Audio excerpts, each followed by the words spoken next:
Boa noite, gente. Estamos aí mais uma reunião do núcleo da ABC2 em Maceió. Todos sejam muito bem-vindos aqui a mais um encontro do núcleo. E como vocês sabem, a gente já está abordando há aproximadamente 2 meses o livro do Coises, né, Visões e Ilusões Políticas, onde ele faz uma análise a partir da uma perspectiva cristã, né, acerca das principais ideologias contemporâneas, né?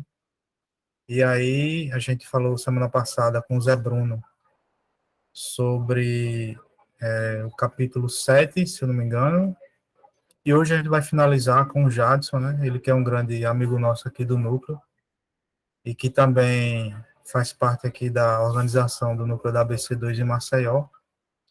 E é formado em História, graduado em História, e também está fazendo especialização aí, além de fazer parte do Núcleo da ABC2, né? E dar contribuições muito importantes para a gente. Então, hoje ele vai estar falando sobre abordagens cristãs na política. E, como de costume, a gente pede que vocês desliguem os microfones durante a apresentação e que, após a apresentação, vocês vão poder fazer suas perguntas ou comentários que tiverem, certo? Lembrando que nós gravamos apenas a reunião, para depois ela ir ao YouTube, mas as perguntas e comentários não são gravados, certo? Vou fazer só uma rápida oração e logo depois eu passo para o Jadson, para ele começar. Senhor, nosso Deus Pai, muito obrigado por tudo, Senhor. Obrigado por cada um que se encontra aqui. Obrigado pela vida do Jadson que vai apresentar. Obrigado pela vida da Júlia, que está aqui a primeira vez. Enfim, Deus, de cada um que for ver depois dessas reuniões, nós sempre procuramos receber da melhor forma. Que o Senhor abençoe cada um que passa por aqui para aprender, ouvir, perguntar, comentar, enfim. Possamos juntos crescer e aprender um com o outro. Deus abençoe mais uma vez a apresentação do Jadson, em nome de Jesus. Amém. Jadson, fica à vontade aí, qualquer coisa eu estou aqui. Né? Amém. Boa noite, pessoal. Boa noite, galera. Vamos nos encaminhar para o final, a finalização, né? É o final, mas ainda faltará algum capítulo. Faltará um capítulo, né, que é o estado de sua missão. A gente não vai concluir esse capítulo. Referente à primeira edição, né? A gente tem utilizado aqui a primeira edição desse livro do David Coises, Visões e Ilusões Políticas. Mas a segunda edição, ela, além dessa missão do Estado, ela tem também a missão da Igreja. Né? Tem um pós-fácil que foi acrescentado, a segunda edição foi ampliada. Né? Então, a gente vai chegar próximo de finalizar o livro, mas não vamos finalizar para não dar spoiler, né? Final de filme a gente não conta, né? O final, né? Então, tem que assistir o filme. No caso aqui, você vai ter que ler o livro para saber o final, né? Então foram sequências, né, de apresentações, de encontros, de conversas que a gente percorreu ao longo de 8 encontros, né, esse é o 8º encontro que a gente tá realizando acerca da temática, e eu vou voltar a algumas questões, então quem acompanhou ou quem assistiu no YouTube as apresentações, talvez fique um pouco redundante, mas eu quero tentar deixar bem fechadinho, bem amarradinha as ideias, né, para que ela dê mais sentido e mais coerência. Né? E a gente interessa começar pelo título, né? Vou dispensar a apresentação do autor e vamos começar pela apresentação do título, né? O título Visões e Ilusões Políticas. E a primeira coisa que o autor faz é definir o que seria visão e ilusão, como ele vai caracterizar esses termos. A distância entre visão e ilusão é, às vezes, assustadoramente pequena. Toda visão está sujeita à distorção. E damos o nome de ilusões às visões distorcidas. Apesar disso, até mesmo as ilusões têm um fundo de verdade. Isso essa característica, esse aspecto, né, que o Coises, né, descreve, vem apontar, eu achei muito interessante. né, que, apesar disso, até mesmo as ilusões têm um fundo de verdade. Né? Então, a gente tem a visão, quando, em síntese, ela é distorcida, nos causa uma ilusão. Mas, ainda assim, né, ela, mesmo sendo uma ilusão, ela detém algum fundo de verdade. Né? Então, a ideia é refletir que não é bom jogar como um todo fora essa visão, porque algum fundo de verdade ela detém. Né? Então seria isso, né? Uma visão, né, que passa por uma distorção e nos causa uma ilusão. Por isso, visões e ilusões políticas, porque houve uma distorção da visão e essa distorção gera uma ilusão. E nesse meio caminho aí, passa, né, pela ideologia. Essa distorção está relacionado à ideologia. Em termos gerais, ele caracteriza a ideologia como um termo carregado de negatividade. Isso basicamente é o consenso entre os pensadores, né? Apenas no século XIX, no início do século XIX, foi vista ideologia de forma positiva, vamos dizer assim, mas aí, desde a tradição marxista, seguindo todo o século XX, independente do posicionamento político, né, qual a vertente política, ideologia é vista de forma negativamente. Ninguém quer, nenhum pensador quer se identificar, né, como adepto de uma ideologia, seja qual for a sua vertente política. Né? Então, em termos gerais, né, a partir de uma série de autores, ele vai caracterizar, descrever historicamente como o termo ideologia ele foi aplicado por diversos autores, né, e conclui que, se esses autores, Marx, Mannheim, Arendt,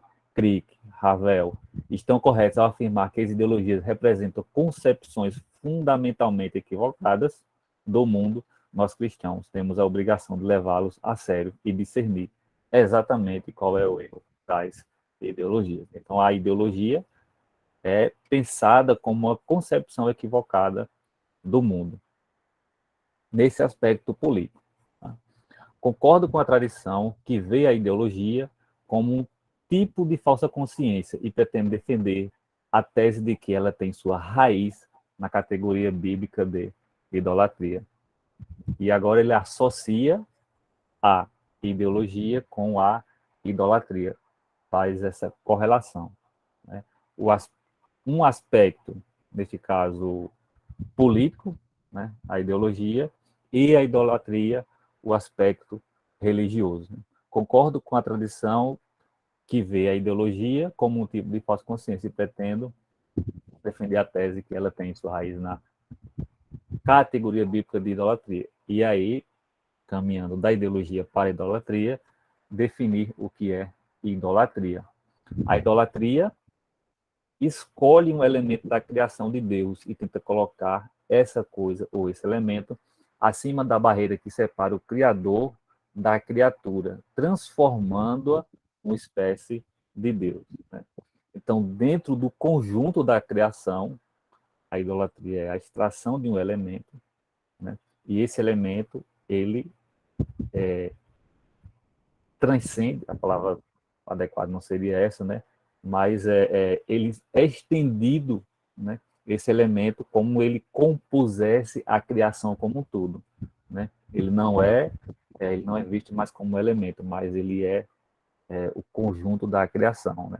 E aí ocorre o risco da gente, né, colocar esse elemento em nosso coração, em nossa mente e passar a idolatrar esse elemento, né? E aí substituir esse elemento por Deus, né?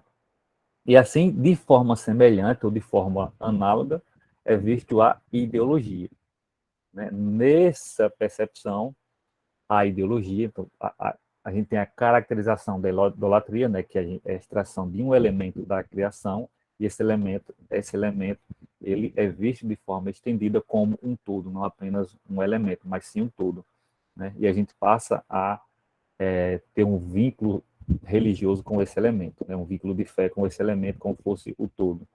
confundindo a criação com o criador. E no caso da ideologia política, né, é exatamente isso, um elemento da criação, e agora em termos políticos, né, ele é retirado de uma parte das relações humanas e é estendido como se ele fosse o todo, não apenas uma parte.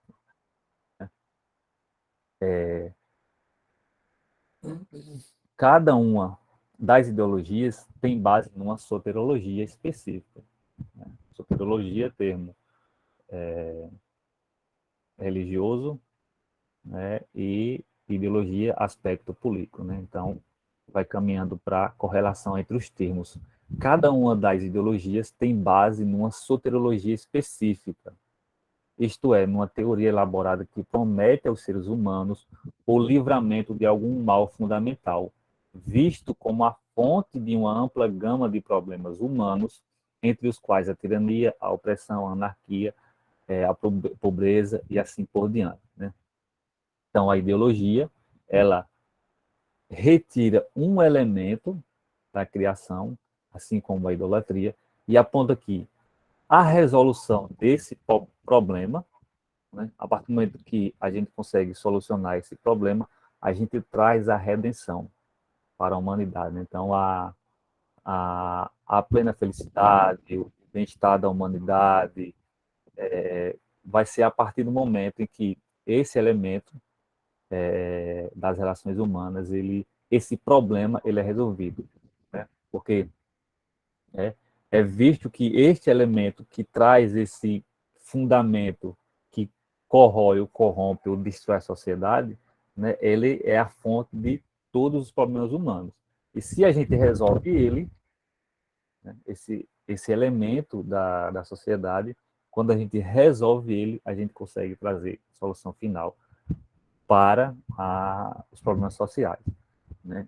Então, esse é a ideologia extraindo um aspecto da sociedade e, a partir da solução desse aspecto, trazendo a redenção para os problemas da sociedade. Né? E seria esse o ponto, né, que queria levar a gente a tornar-se um idólatra de uma ideologia política. Né? A partir do momento que a gente toma posse dessa concepção ideológica, né, e ver nela, não mais no próprio cristianismo, a redenção da humanidade. Né? Porque nesse elemento básico das ideologias, elas propõem o quê? A ideologia amadurecida é uma falsa revelação da criação, da queda e redenção. Né? Então, a proposta dessas ideologias, né, é que a humanidade seja redimida a partir da solução desse problema ou desse mal, né, que permeia a sociedade. Então, a gente teria uma analogia entre ideologia e idolatria. Ideologia é o aspecto político, idolatria o aspecto religioso, aplicando-se, né, a categorias distintas.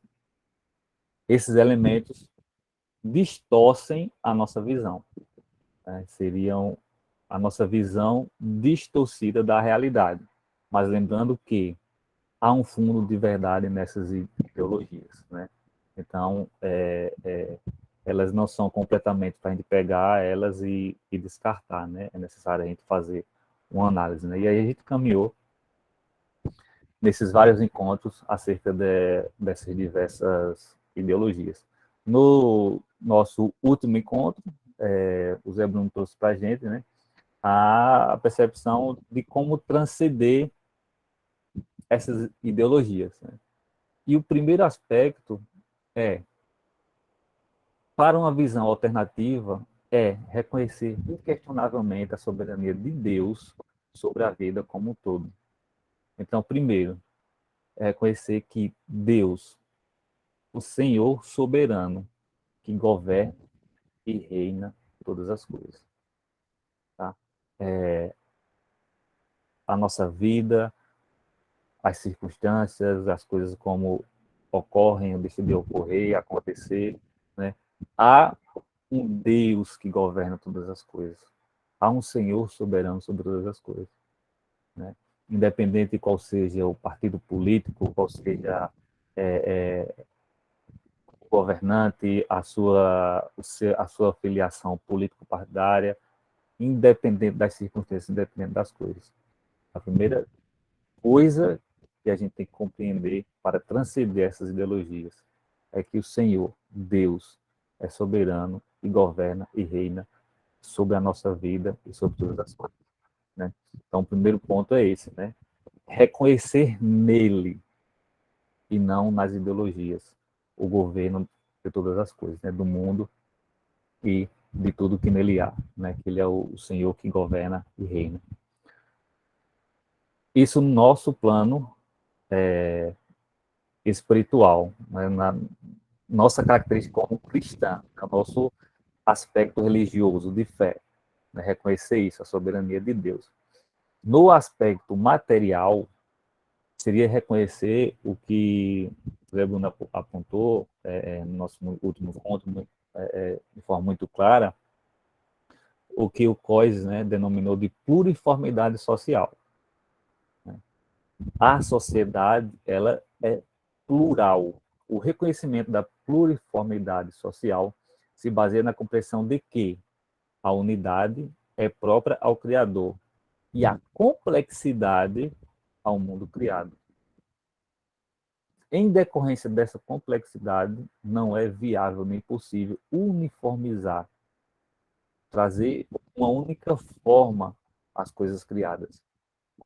No reino animal, por exemplo, há uma diversidade, né, de animais, né? Então, nas culturas, há uma diversidade de culturas. Então, há uma pluriformidade social, né? Então, não é viável que se tente uniformizar a sociedade. E as ideologias, elas caem exatamente nesse quesito, nessa questão, porque ao extrair um elemento e desse elemento que é parte, colocar ele como um todo, corre-se o risco do que aconteceu no século XX, né, com os estados totalitários, né?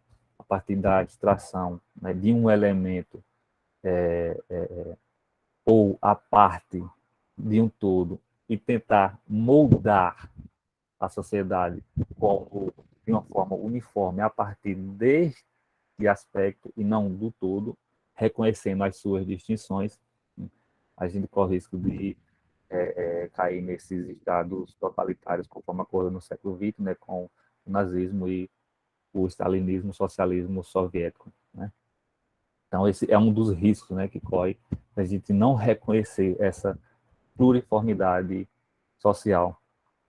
E os aspectos que a gente está abordando hoje mais especificamente, que não foram abordados nos encontros anteriores, é acerca das abordagens cristãs, né? Que seriam as alternativas para a gente olhar e tentar compreender essa organização social, ou essa forma que as sociedades podem ser moldadas a partir de uma perspectiva cristã. Primeiro, né, para transcender, é preciso reconhecer a soberania de Deus. Ele é o Senhor que governa e reina sobre todas as coisas. Quanto a isso, é inquestionável. Para um cristão reconhecer isso, que ele é o Senhor de todas as coisas. Segundo, no plano material, é reconhecer que a sociedade ela é plural, ela é pluriforme, ela tem diversas formas, seja no seu aspecto natural ou no seu aspecto social. Reconhecendo estes dois aspectos, o aspecto espiritual, Senhor Deus, Senhor todas as coisas, e o aspecto material, a multiforma da criação ou das coisas criadas, né? A partir desses elementos, a gente projetar sobre ele, né, dois princípios ou duas características. Um princípio da corrente católica, apostólica romana, do século XIX, que passou a ser denominado de princípio da subsidiariedade. Subsidiariedade. né? O Cois aponta que esse princípio ele surge no século XIX a partir de uma retomada de Tomás de Aquino, dentro do catolicismo, né? Há uma tentativa, um esforço de reestruturação a partir da nova dinâmica do século XIX que ocorre como um todo, né? Esse princípio significa que sempre que possível as coisas devem ser feitas pelo menor elemento concebível da hierarquia social, sendo que uma comunidade superior, como o Estado, por exemplo, só tem justificativa para fornecer assistência, subsídio, se isso falhar.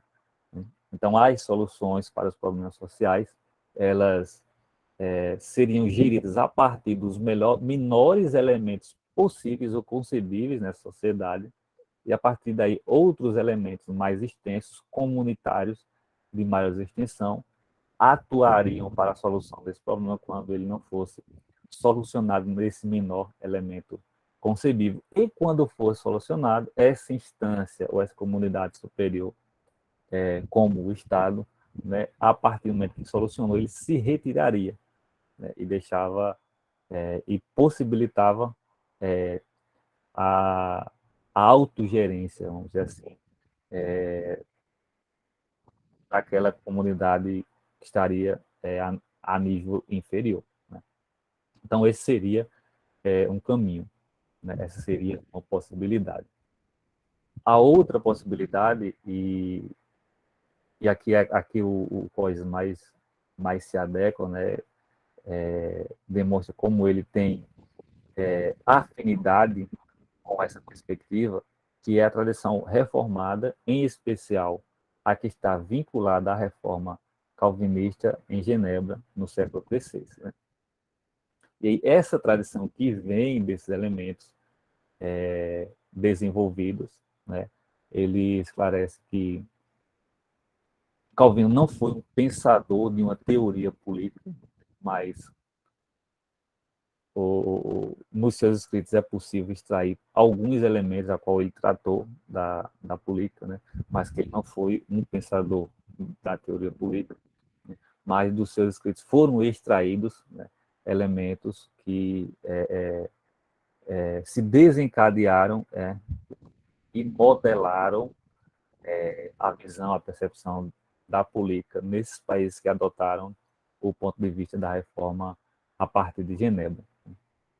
E, em especial, para o COIS, né, aqueles que se desenrolam na Holanda, na pós-Revolução Francesa, né, que está vinculada aí a essa tradição chamada de reformacional holandesa, que tem aí, a partir do século XIX, com o Van Prinster, Abraham Kuyper e, em especial, principalmente, o Hermann Doive no século XX. Então, essa proposta do COIS, né, para essa abordagem cristã, para analisar essas questões políticas, está vinculada, né, a essa perspectiva que se desenrola a partir do século XIX na Holanda, e pensando aqui no contexto histórico pós-Revolução Francesa, né, nos localizando aqui histórico-temporalmente, né, a dinâmica da igreja, ou a relação da igreja com a sociedade, ela é remodelada a partir da Revolução Francesa. Você tinha um aspecto de funcionamento na sociedade até a Revolução Francesa. A partir da Revolução Francesa, com o seu avanço, né, dos seus ideais, né, de separação entre igreja e Estado, principalmente essa distinção entre igreja e Estado, vai levar, né, a diversos teólogos a repensar como essa igreja, ela a partir de agora se posiciona. Quando a gente pensa da relação da igreja com o Estado anterior ao século XIX, né, a gente pensa em momentos como, por exemplo, o Sínodo de Dort, a Confissão de Fé de Westminster. Esses eventos estão extremamente relacionados à ação do Estado ou de um governo em convocar essas assembleias. Se a gente fosse pensar isso hoje, seria como a gente pegar o Congresso, né, do Congresso Nacional ou Assembleia Legislativa, e queria convocar a igreja para a igreja decidir os seus assuntos eclesiásticos, né? Eu acho que para a gente hoje isso é impensável, né? Você ter o Estado convocando a igreja para, né? E aí o Estado decidir acerca das questões relativas à fé, né? Então, a relação era mais próxima, né, entre igreja e Estado no período anterior à Revolução Francesa. Pós-Revolução Francesa, essa relação se altera. E aí, como que a gente vai pensar, né, essa igreja nas suas relações sociais a partir dessa nova percepção de mundo, de funcionamento da sociedade, né? E daí que para ele é importante essa tradição reformada, em especial a holandesa. É importante observar que os países historicamente influenciados pelo calvinismo, como por exemplo a Suíça, a Holanda, a Escócia, a Inglaterra e os Estados Unidos, foram os primeiros a se tornar repúblicas ou monarquias constitucionais, né? Então, a partir daí, identifica-se um elemento dos países protestantes relativo às questões políticas que vai distingui-los de outros países. Normalmente, isso está associado, né, à reforma de Genebra, né? Mas há autores também que já associam esse perfil à reforma luterana, né? O Kent Skinner, por exemplo, um historiador inglês, agora esqueci o nome do livro dele, ele trata a partir de Lutero, né? Essa questão é vista a partir de Lutero, né? Mas a maioria dos autores atribuem a João Calvino essa distinção, e por isso que os países que adotaram a reforma, né, da vertente de Genebra têm a tendência em república ou monarquias constitucionais, né? E como seria, então, pensada essa sociedade, né, para a gente transcender as ideologias e propor uma alternativa para esse modo de relacionar, né, entre a sociedade, né? Ela estaria alicerçada, né, no que o Kuyper chamou de soberania das esferas, e aí foi estendido por Doivre no século XX, e o Coises, né, atribui o termo responsabilidade diferenciada, né? Então seria a soberania das esferas ou a responsabilidade diferenciada, né? Você tem, né, Deus como Senhor e governo de todas as coisas, né? Ele governa, é Senhor e soberano sobre todas as coisas, e você tem esferas ou aspectos sociais, né, que são independentes e autônomos, ou que são, né, soberanos, entre aspas, né, porque soberano pleno é só Deus, né? Mas você tem essas esferas que têm finalidades e competências distintas na organização social. Como, por exemplo, a gente pegando o exemplo do Estado, né, que ele aborda ainda, o COIS aborda ainda no Visões e Ilusões Políticas, e a Igreja, né, ele abordou menos, mas na segunda edição, né, ela está ampliada e ele aborda mais a Igreja no pós-fácil, né? Eles são esferas ou elementos, né, do corpo social que são soberanas, ou seja, elas têm uma finalidade distinta na organização social, né? E cada uma delas traz um elemento fundamental que a distingue da outra. O Estado, por exemplo, seria para o seu elemento fundante, fundamental, seria para a aplicação da justiça. E o elemento fundante, fundamental da igreja seria a proclamação do evangelho. Então, cabe à igreja a proclamação do evangelho. Ela é fundada, instituída para proclamar o evangelho, né? Não cabe ao Estado a atribuição de proclamar o evangelho, mas sim à igreja. Então, essa é uma competência intrínseca da igreja. E ao Estado compete exercer a justiça, né? É um elemento intrínseco ao Estado, né? Ele é o detentor legítimo da força e da coerção. Né? Um crime, né? Quando ocorre um crime, né? A quem compete investigar esse crime, punir os seus infratores, né? Que cometeu a infração. É o Estado, né? Que é detentor legítimo dessa autoridade para exercer a justiça, né? Não é a igreja, né? Então, são esferas ou elementos da sociedade que têm características distintas, né? E funcionam com finalidades distintas, né? Uma tem sua função e a outra tem sua função, né? Essa distinção, todas essas esferas, todos esses elementos, né, têm sua responsabilidade e todas elas estão subordinadas ao Senhor, que é soberano sobre todas as coisas, né? Então seria não, é essa, né, a proposta de aplicabilidade apontada pelo COIS a partir dessa perspectiva da filosofia reformacional, né, em especial a do Hermann Dover no século XX, né, para que a gente nos viabilize vislumbrar, superar, né,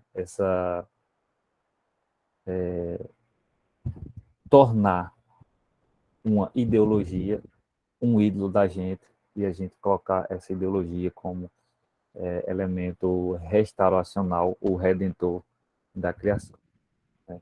Mas a gente atribuir somente a Deus, Senhor, né?